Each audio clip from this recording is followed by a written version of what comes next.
Revelation chapter 20 verses 1 to 7. And I saw an angel coming down out of heaven, having the key to the abyss, and holding in his hand a great chain. He seized the dragon, that ancient serpent, who is the devil, or Satan, and bound him for 1,000 years. He threw him into the abyss, and locked and sealed it over him, to keep him from deceiving the nations anymore until the 1,000 years were ended. After that, he must be set free for a short time. I saw thrones on which were seated those who had been given authority to judge. And I saw the souls of those who had been beheaded because of their testimony about Jesus and because of the word of God.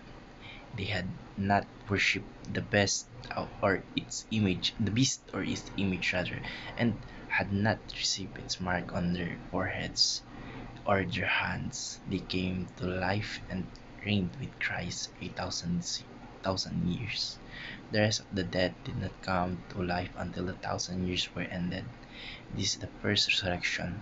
Blessed and holy are those who share in the first resurrection. The second death has no power over them, but they will be priests of God and of Christ and will reign with Him for 1,000 years.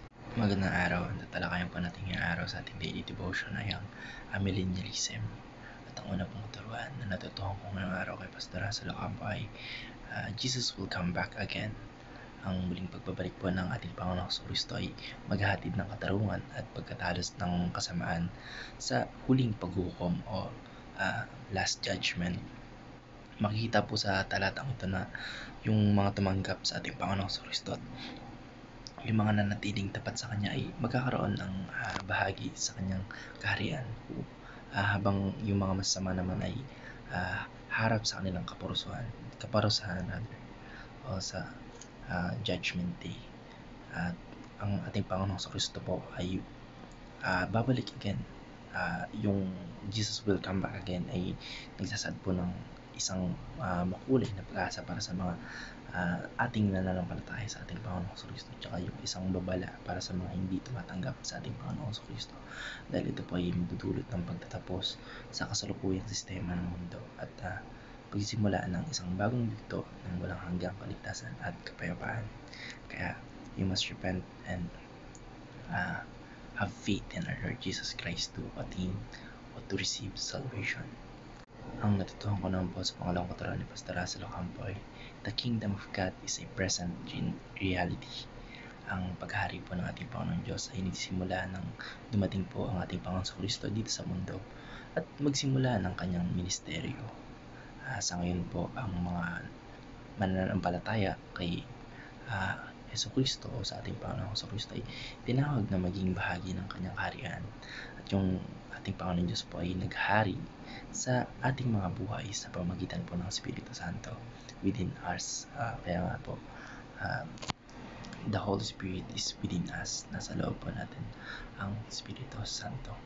Kaya yung mga prinsipyong tinuro po ng ating Panginoong Kristo o yung mga doktrinang pinangalap niya o yung gospel na share niya sa ating mga tao nung narito pa lamang siya sa lupa ay katulad nung pag-ibig, yung kapayapaan, peace, tsaka yung katarungan ay bahagi ng kasalukuyang kaharian ng ating Panginoon Diyos na matatagpuan sa bawat mananampalataya.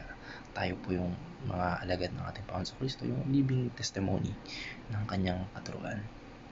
Kaya sa ganitong paraan po, ang kingdom of God ay isang spiritual na realidad na mararanasan natin sa pang-araw-araw na buhay ng mga sumusunod sa ating Panginoong Kristo. Yung actions po natin, yung mga sumasalamin sa doktrina ng ating Panginoong Kristo sa mga katuruan niya nung narito pa lamang siya sa lupa at nung siya pa lamang mismo yung nag-share ng kanyang gospel o ng mabuting balita. Kaya as a Christian po, dapat yung mga kilos natin sa loob o sa labas ng iglesia ay dapat sumasalamin sa kung ano yung katuruan ng ating Panginoong Kristo nung siya ay narito pa lamang sa lupa. Kaya nga po tayo tinawag na Christian dahil yung ating Panginoong Kristo po yung role model natin, pinakasinusunod natin, yung mga turuan niya sa Biblia, yung mga kinilos niya dito sa lupa, yung dapat natin sumasalamin sa ating mga pagkatao. Ito po ay patuloy na lumalaganap hanggang sa yung buong mundo ay dumaan sa ganap na katuparan ng kanyang paghari sa inaharap. Yun lamang po. Maraming salamat and God bless. Amen.